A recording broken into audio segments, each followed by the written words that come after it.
આગળ સમાચારમાં વાત કરીએ તો અરવલ્લી જિલ્લાના માલપુરમાં મેઘરાજાએ ધમાકેદાર એન્ટ્રી કરી માત્ર 15 મિનિટમાં 1 ઇંચથી પણ વધુ વરસાદ વરસતા શહેરના મુખ્ય માર્ગો ઉપર નદી જેવા દ્રશ્યો સર્જાયા હતા। માલપુર ઉપરાંત મોરન ડુંગરી તેમજ જયસિંહપુર અને મેંડી ટીંબા સહિતના વિસ્તારોમાં પણ સારો વરસાદ નોંધાયો છે। ખેતીલાયક વરસાદથી ખેડૂતોમાં ખુશીનો માહોલ જોવા મળી રહ્યો છે તો બીજી તરફ લાંબા સમયથી ચાલી રહેલી અસહ્ય ઉકળાટ બાદ વરસાદ વરસતા વાતાવરણમાં ઠંડક પ્રસરી। અમરેલી જિલ્લામાં સતત વરસી રહેલા ભારે વરસાદ વચ્ચે અસરગ્રસ્ત વિસ્તારોની સ્થિતિનો તાગ મેળવવા માટે સાવરકુંડલા લીલિયા વિધાનસભાના ધારાસભ્ય મહેશભાઈ કસવાલા ગ્રાઉન્ડ ઉપર પહોંચ્યા હતા।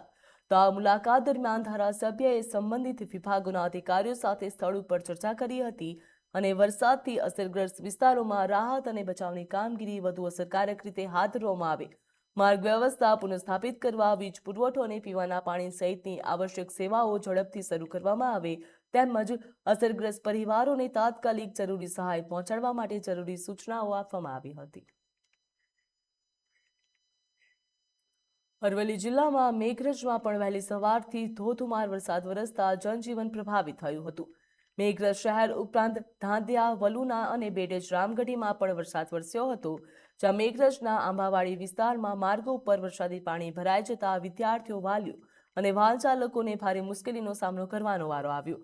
જ્યાં સ્થાનિકોનું કહેવું છે કે દર વર્ષે વરસાદ દરમિયાન અહીં પાણી ભરાવાની સમસ્યા સર્જાય છે, છતાં પણ તંત્ર દ્વારા કોઈ કાયમી ઉકેલ લાવવામાં આવ્યો નથી, જેના કારણે લોકોમાં રોષ પણ જોવા મળ્યો હતો।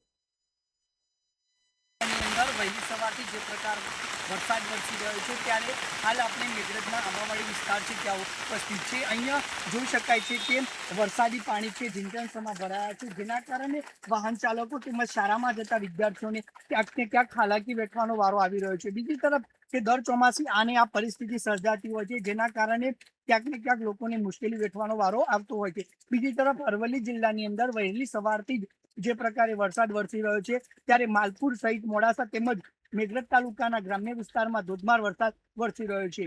હાલ પણ આ જે પ્રકારે પાણી ભરાયા છે ત્યારે કહી શકાય કે પાણીનો યોગ્ય નિકાલ ન હોવાના કારણે આ વારંવાર પરિસ્થિતિ સર્જાતી હોય છે। Growth news, Jitendra Patel, Aravalli. સુરત જિલ્લામાં સતત વરસી રહેલા ભારે વરસાદે માર્ગ વ્યવસ્થાને અસર કરી છે, જ્યાં માંગરોળના નવાપરા નજીક કીમ માંડવી સ્ટેટ હાઈવે ઉપર ઘૂંટણસમા વરસાદી પાણી ભરાતા વાહન વ્યવહાર ખોરવાઈ ગયો છે। પાણીનો યોગ્ય નિકાલના અભાવે હાઈવે ઉપર અનેક વાહનો બંધ પડી ગયા હતા, જ્યારે વાહન ચાલકોને જીવના જોખમે પાણીમાંથી પસાર થવા મજબૂર બન્યા। સ્ટેટ હાઈવે ઉપર સર્જાયેલી આ સ્થિતિના કારણે લાંબા ટ્રાફિક જામના દ્રશ્યો પણ જોવા મળી રહ્યા છે, જ્યાં સ્થાનિકોનું કહેવું છે કે દર વર્ષે વરસાદ દરમિયાન અહીં આવી જ પરિસ્થિતિ સર્જાય છે, છતાં પણ સમસ્યાના કાયમી ઉકેલ માટે અસરકારક પગલાં તંત્ર દ્વારા લેવામાં આવતા નથી।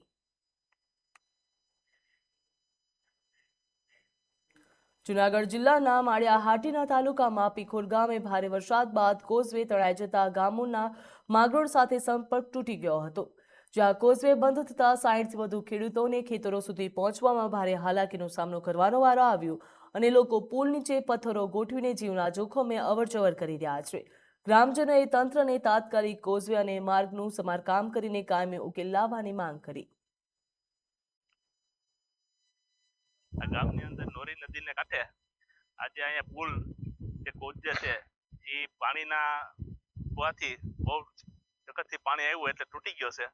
અહીંથી જતા બધા ખેડૂત છે, આજે 20-25થી 30 ખેડૂતો છે, એનો રસ્તો છે અત્યારે, જેની અંદર આજે ખેડૂતને વાવવાનું બાકી છે ને વાવેતર બાકી છે, એટલે જેને દાણા આતે બધું લઈ જવાનું હોય, વાવેતરની અંદર ગાડા છે, બળદ છે લઈ જવાનું હોય, કોઈ છોકરાને સ્કૂલે જવું હોય, આની સમસ્યા છે એને તાત્કાલિક ને ધોરણે આ પુલનું કામ સરકાર કરે એવી આ ખેડૂતની બધાની માંગ છે।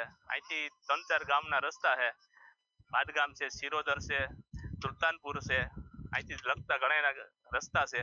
આના માટે અમારા ગામની અંદર એટલા બધા ભેગા થયા છે અને તાત્કાલિક ને ધોરણે આ અમારું કામ મંજૂર થઈ જાય ગાયોગા એવી અમારી માંગ છે। વરસાદ થયો ત્યારે એવી સમસ્યા ઊભી થઈ કે પાણી નોરી નદીમાં પૂર આવ્યું। એ પૂરને હિસાબે આ 30 વર્ષનો જૂનો પુલ હતો એ પુલ ધોવાઈ ગયો છે। હવે સામેને કાંઠેમાં 60થી 70 ખેડૂત પીખોરના છે।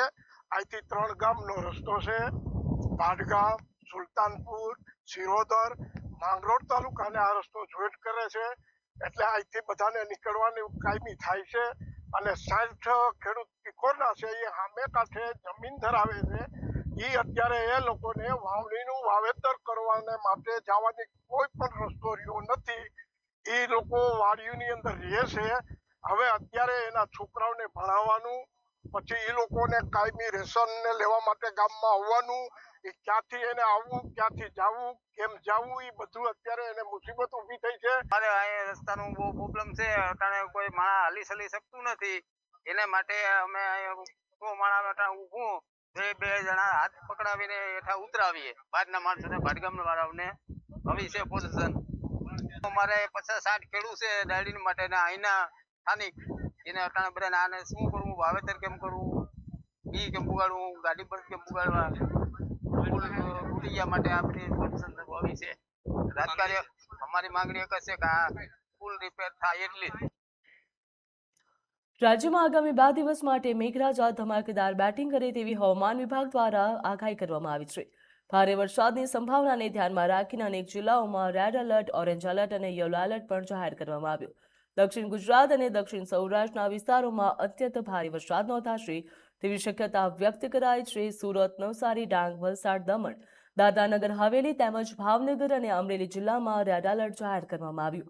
જ્યારે ગીર સોમનાથ, દીવ, છોટાઉદેપુર, નર્મદા, ભરૂચ સહિતના જિલ્લામાં ઓરેન્જ એલર્ટ આપવામાં આવ્યું છે. રાજ્યના અન્ય જિલ્લાઓમાં પણ હળવાથી મધ્યમ વરસાદની શક્યતા સાથે યલો એલર્ટ જાહેર કરાયું. હવામાન વિભાગે આગામી 5 દિવસ સુધી માછીમારોને દરિયો ન ખેડવાની અપીલ કરી. આ સાથે જ નીચાણવાળા વિસ્તારોમાં રહેતા आने वाला લોકોને अगले સતર્ક 7 दिन के રહેવા लिए 6 जुलाई से लेकर 12 जुलाई तक, इसमें आज heavy to very heavy with extremely heavy rainfall का वार्निंग दिया गया है. गुजरात रीजन और सौराष्ट्र के दोनों रीजन के लिए मेनली आपका जो एक्टिविटी रहेगा दक्षिण गुजरात की जो जिलाएं है और सौराष्ट्र की जो दक्षिण जिलाएं है, इसमें संभावना रहेगा heavy to very heavy with extremely heavy rainfall का. आज जो जिला एक्सट्रीमली हेवी रेनफॉल का वार्निंग दिया गया है दक्षिण गुजरात में सूरत, डांग, नवसारी, वलसाड, दमन, दादरा नगर हवेली के लिए दिया गया है. इसमें रेड वार्निंग है. आइसोलेटेड प्लेसेस में एक्सट्रीमली हेवी रेनफॉल होने का संभावना रहेगा. हेवी रेनफॉल का वार्निंग दिया गया है ऑरेंज वार्निंग के साथ छोटाउदेपुर, नर्मदा, भरूच और तापी. हेवी रेनफॉल का वार्निंग दिया गया है पंचमहल, दाहोद, भाईसागर और भरोड़ा के लिए. और इसमें नॉर्थ का भी कुछ जिला में आज येलो वार्निंग दिया गया है हेवी रेनफॉल का. अरावली, बनासकांठा, साबरकांठा और महिसागर के लिए येलो वार्निंग के साथ आइसोलेटेड प्लेसेस हेवी रेनफॉल का वार्निंग दिया गया है. सौराष्ट्र को इसमें आज जो आइसोलेटेड प्लेसेस है, एक दो स्थान में जो एक्सट्रीमली हेवी रेनफॉल होने का संभावना रहेगा तो भावनगर और अमरेली डिस्ट्रिक्ट में. और वेरी हेवी रेनफॉल का वार्निंग दिया गया है गिर सोमनाथ और दीव के लिए एक दो स्थानों में ऑरेंज वार्निंग के साथ. और येलो वार्निंग दिया गया है राजकोट, जूनागढ़ और बोटाड के लिए दिया गया है. और कल के भी स्थिति ऐसे ही स्थिति रहेगा जो heavy to very heavy extremely heavy rainfall mainly southern जो डिस्ट्रिक्ट्स है इसमें रहेगा सौराष्ट्र को और गुजरात रीजन की. आज थंडरस्टॉर्म वार्निंग दिया गया है. इसमें लाइटनिंग होने का भी संभावना है, बिजली गिरने का चांसेस रहेगा. और जो विंड स्पीड रहेगा 40 से 50 किलोमीटर प्रति घंटा आज और कल के लिए दिया गया है दोनों क्षेत्रों में, गुजरात रीजन और सौराष्ट्र कुछ. ડાંગના સાપુતારામાં સતત વરસાદના કારણે કુદરતનું મનમોહકની સાથે સાથે જોખમી સ્વરૂપ પણ જોવા મળી રહ્યું છે. ગુજરાતના એકમાત્ર ગિરિમથક સાપુતારામાં ઉત્તરાખંડ જેવો માહોલ સર્જાયો છે. ભારે વરસાદના કારણે સનરાઈઝ પોઈન્ટ તરફ જવાના માર્ગ ઉપર પહાડ પરથી પથ્થરો ધસી પડતા રસ્તાનો એક ભાગ બંધ કરવાનો વારો આવ્યો. સદનસીબે આ ઘટનામાં કોઈપણ પ્રકારની જાનહાનિ કે વાહનને નુકસાન થયું નથી. જોકે પ્રશાસને પ્રવાસીઓને ખાસ સાવચેત રહેવાની અપીલ કરી છે. ખાસ કરીને પહાડી વિસ્તારોમાં વાહન પાર્ક ન કરવા અને તંત્રની સૂચનાઓનું પાલન કરવા જણાવ્યું. વરસાદી માહોલનો આનંદ માણવા આવતા પ્રવાસીઓએ જરૂરી સાવચેતી રાખવા પણ અનિવાર્ય છે. ડાંગના ગિરિમથક સાપુતારામાં ચોમાસાએ કુદરતનો અદ્ભુત નજારો સર્જ્યો છે. પહાડોની ટોચ ઉપરથી વાદળો જાણે જમીન ઉપર ઉતરી આવ્યા હોય એવા મનમોહક દ્રશ્યો સામે આવ્યા. ધુમ્મસથી છવાયેલું સમગ્ર સાપુતારા હાલ મિની કાશ્મીર જેવી અનુભૂતિ કરાવી રહ્યું છે. ચોમાસાની ઋતુમાં ડાંગ જિલ્લાનું આ અનોખું વાતાવરણ પ્રવાસીઓને મંત્રમુગ્ધ કરી રહ્યા છે અને કુદરતી પ્રેમીઓ માટે આકર્ષણનું કેન્દ્ર બન્યું.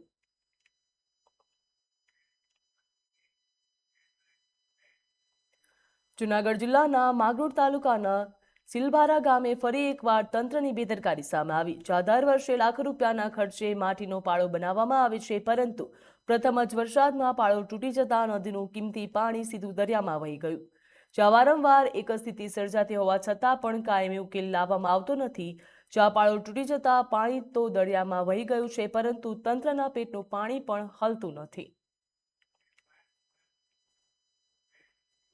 સુરત જિલ્લામાં ધોધમાર વરસાદના કારણે જનજીવન સાથે વેપાર ધંધા ઉપર અસર જોવા મળી, જ્યાં કિમ 4 રસ્તા નજીક આવેલા ફિરદોસ શોપિંગ સેન્ટરમાં વરસાદી પાણી ભરાઈ જતા સમગ્ર પરિસર જળબંબાકાર બની ગયું. પાણીના યોગ્ય નિકાલના અભાવે દુકાનોમાં પાણી ઘૂસી જતા વેપારીઓને ભારે હાલાકીનો સામનો કરવાનો વારો આવ્યો. અનેક દુકાનદારોએ દુકાનો બંધ રાખવાની ફરજ પડી, જેના કારણે વેપાર પણ પ્રભાવિત થઈ રહ્યો છે. તેમજ સ્થાનિકોનું કહેવું છે કે દર વર્ષે વરસાદ દરમિયાન અહીં પાણી ભરાવાની સમસ્યા સર્જાય છે, છતાં પણ તંત્ર દ્વારા કાયમી ઉકેલ લાવવામાં આવતો નથી.